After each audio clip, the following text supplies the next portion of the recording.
Ladies and gentlemen, in a few seconds, we will be live on live stream from Iligan City National High School. Please stand by.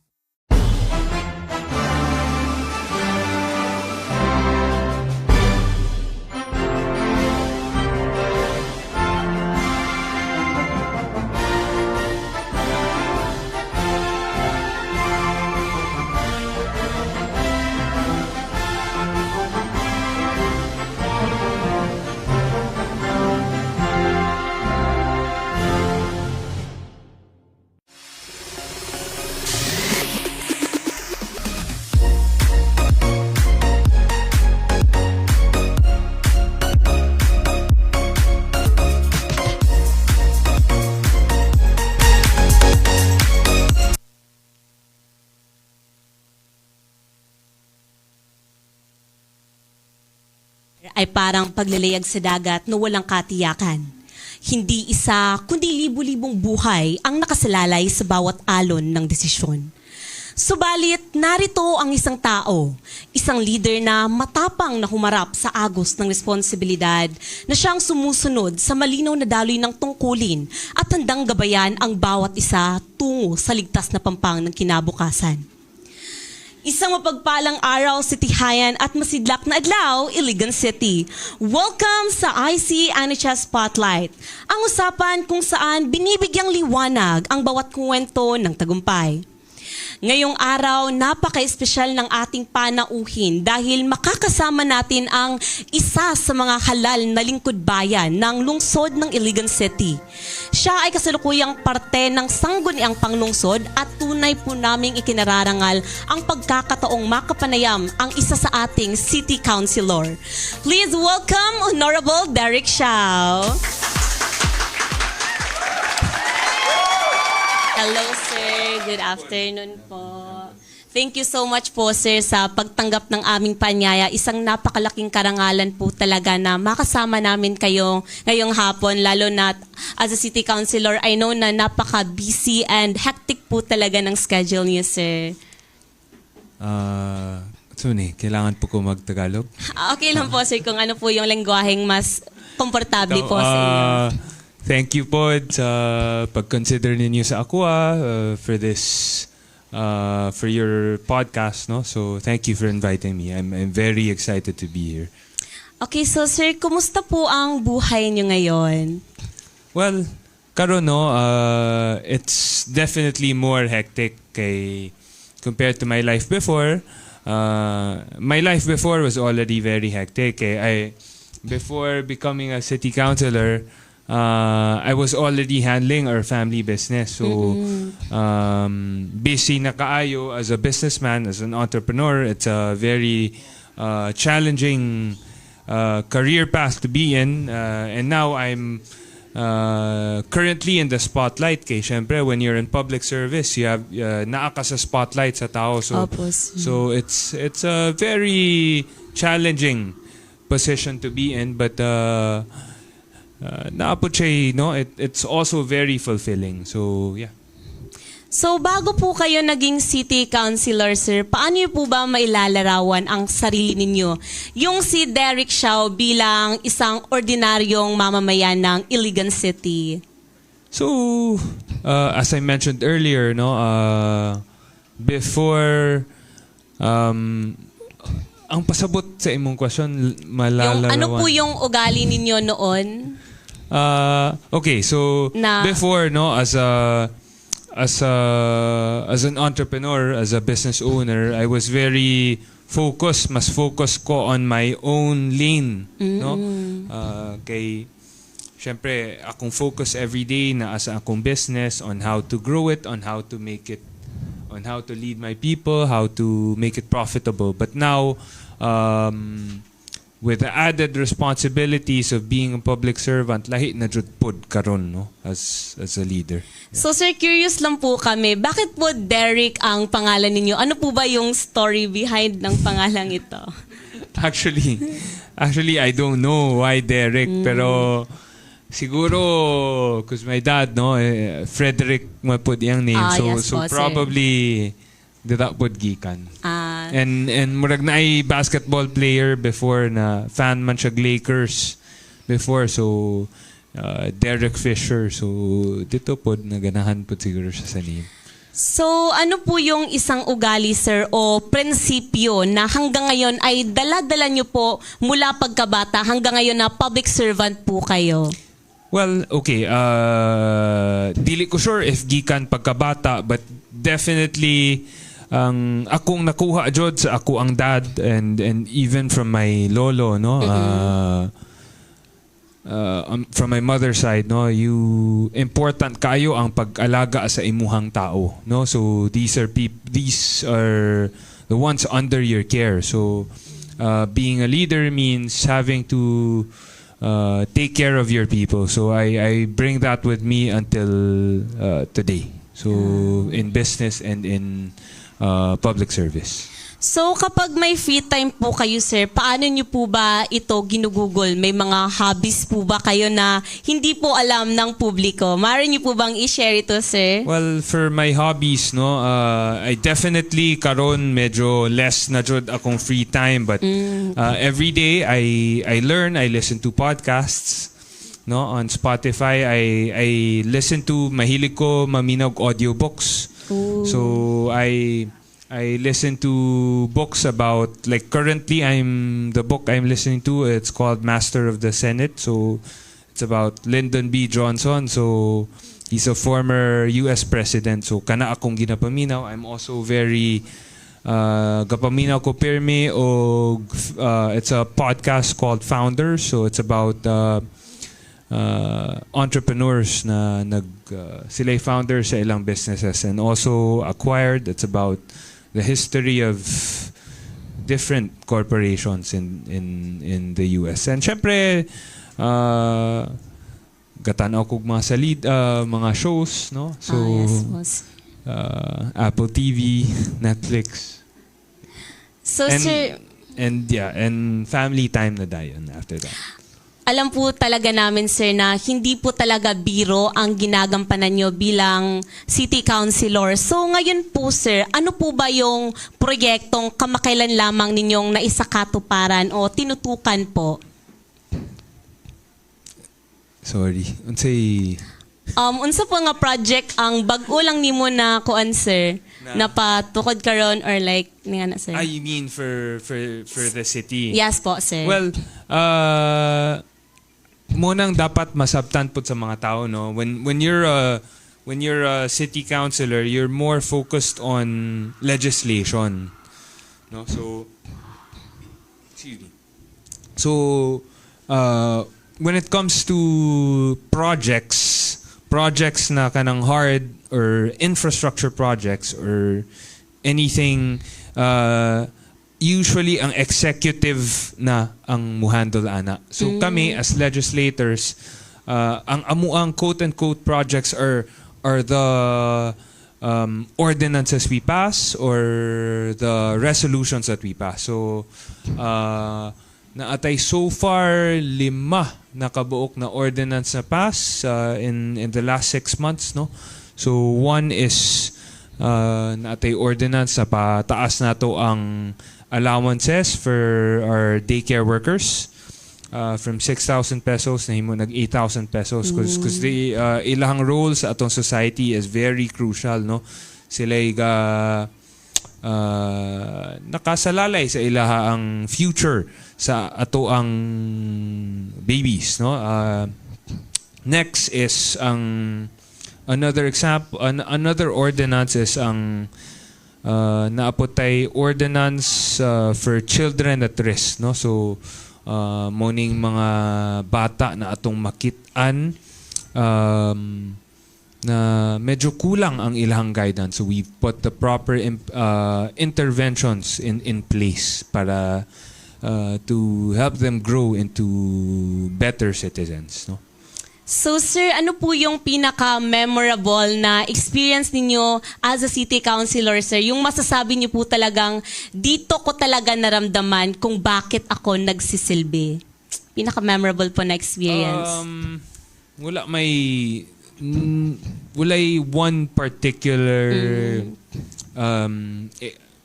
event, no, that made me feel that way. It's probably the continuous progress na atong makita sa atong syudad. Although syempre dili ang anak kapaspas, but ang fulfillment gakahitabo when you know na murag at least ang kaning imong mabuhat na a contribution, no, for the city and for obviously for the country. So in those little things mas naa dira ang fulfillment kasulod.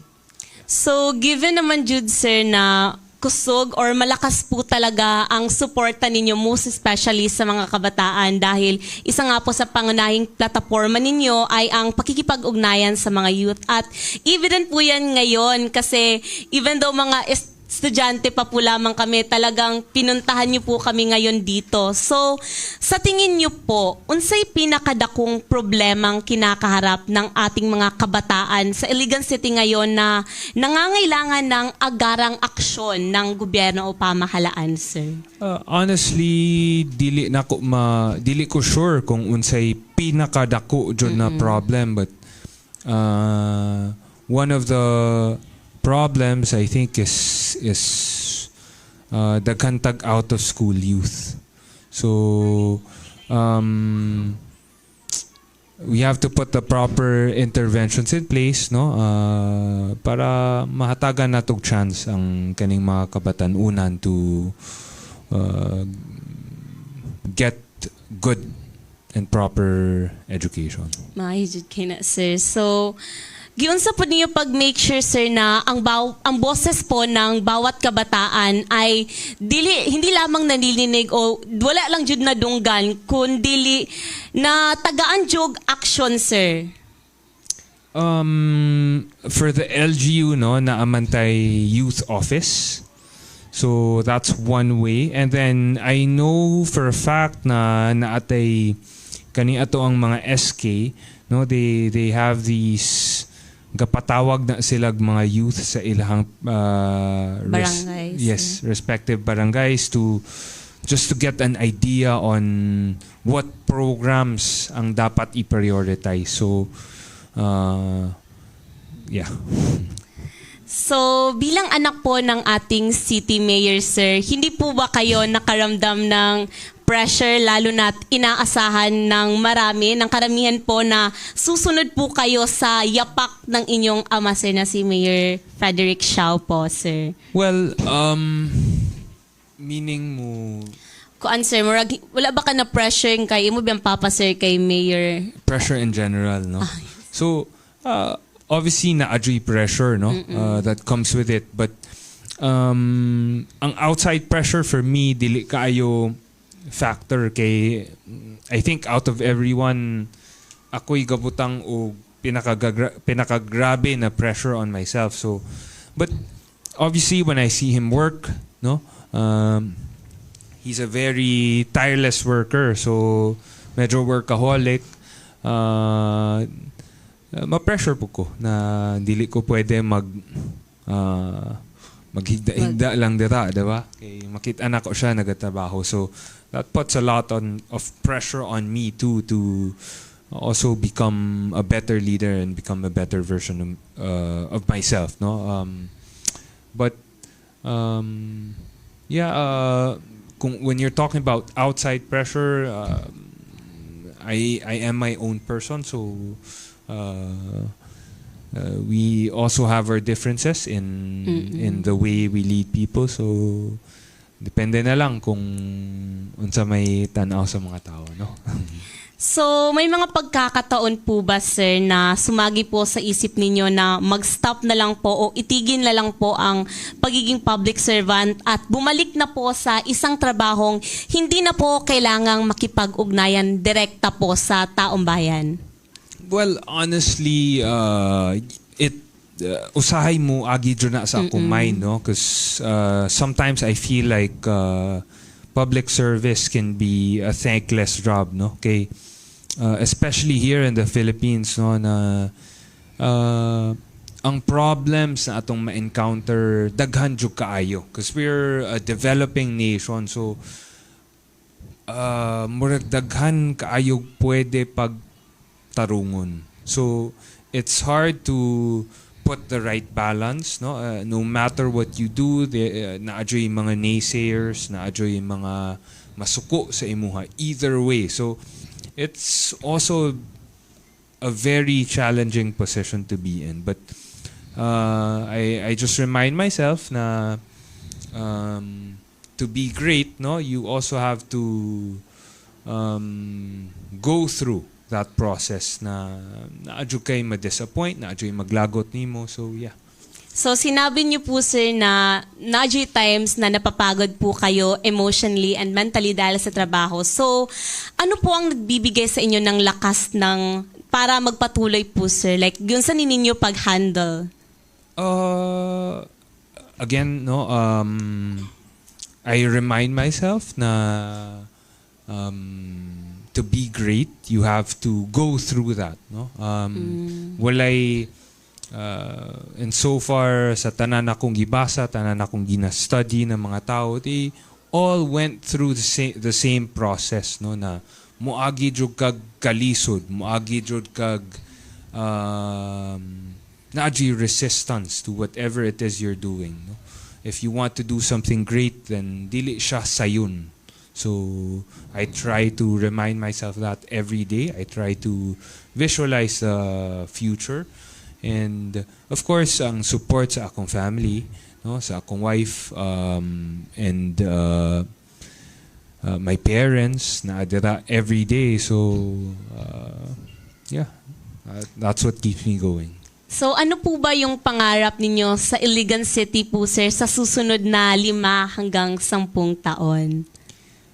I think honestly, for me, no, we just want Iligan to, especially atong economy, we wanted to thrive a bit more, no? Kay medyo better naman karon, but we wanted to become better economically, kay at least mas daghan ang magkatrabaho atong when it comes to the data. We want the poverty rate to at least decrease by a bit, no, in the next 5 to 10 years. So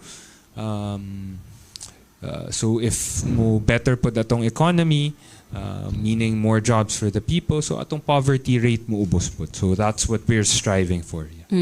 So, sa lahat po ng proyekto at panukalang ginawa niyo, sir, alin po ang nais ninyong maalala, sir? Like, unsay mong gusto ma-remember sa atong mga Iliganon nga kani legacy ni Sir Derek Siao? I don't know yet, no? When it comes to legacy, marag wala pa kaayo na sa ako ang mindset. But definitely, you want to be, as a leader, you want to be remembered as a good leader. You want to be remembered as someone who, overall, no, okay, all the leaders in the world in history, wala may perfect leader. So gusto nimo ang imuhang net imong contribution to the world is a net positive, diba? Kay as a leader, nadyo kay mabuhat, nadyo kay mga masayop, nadyo kay, but in total, dapat net positive ang imong mahatag sa world. So that's all I want. That's all I want at the end of my career life.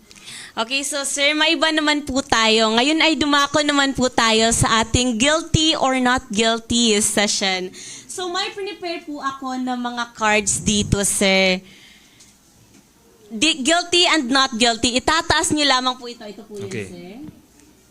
Itataas niyo lang po ang card na tugma sa magiging tanong ko. No long explanations needed na po, sir. Quick and fun lang po ito. So, are you G, sir? Yeah. Game. Okay. Ayun na ba yan? Okay, 3, 2, 1. Guilty or not guilty, may times na nag-practice ng ngiti sa salamin bago humarap sa public events. Alright, may pagkakataon na nagka-misunderstanding sa kapwa government employee. Ay, guilty or not guilty, naka-experience ng handshake na parang arm workout. Yes, sir. Oh, Guilty or not guilty, may moments na mas excited sa pagkain pagkatapos ng event kaysa sa mismong event, sir. Ay, guilty or not guilty, na late sa meeting dahil inuna ang tulog. Ay, guilty or not guilty, mas marami ng barong kaysa sa pang-alis na damit. Ay. Guilty or not guilty, napasearch ng sarili nyo sa social media. Guilty or not guilty, na pagkamalang ninong sa kasal kahit city event lang naman ang pupuntahan. And guilty or not guilty, kahit pagod na, naka-on pa rin ang politician smile. I am Derek Xiao and I am... Complete the sentence po, sir. I am Derek Xiao and I am... Wala. Complete the sentence po, sir. Wala. I am Derek Xiao. And I am... I am from Iligan City.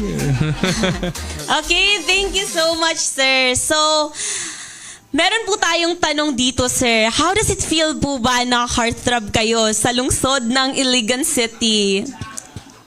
Murag wala na nako ginahuna-una. So, yeah.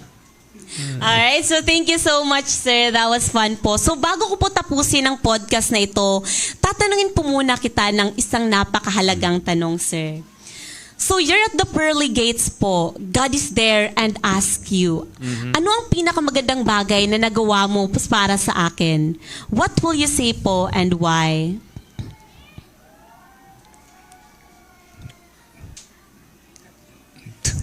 Wow, lisuda sa imong question, no?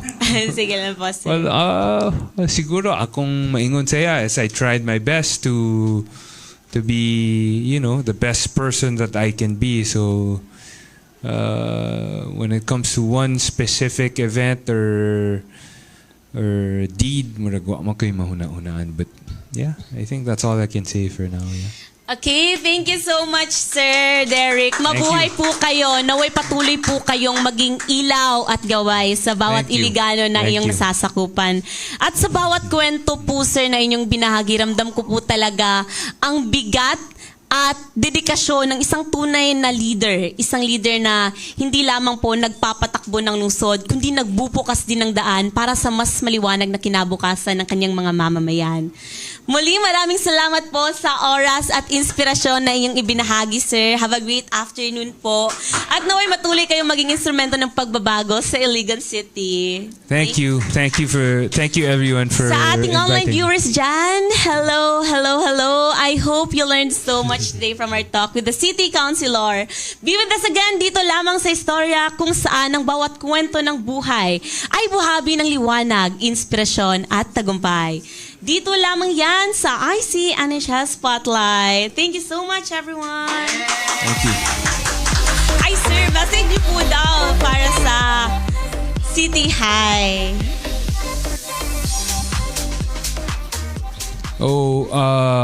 Akong message for all the students of City High, no? I know a lot of you are brilliant, so I hope you continue to strive for your future, no? Important kaayo, no? Na you keep striving, you keep trying, you keep persevering. Kay I think that's how you get far in life. So, by the way, ganina, I just want to clarify. Dili ko malate tungod matulog, usay malate ko tungod gikan kog exercise. So. Okay, thank you so much, sir. Okay, thank you. Thank you.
in the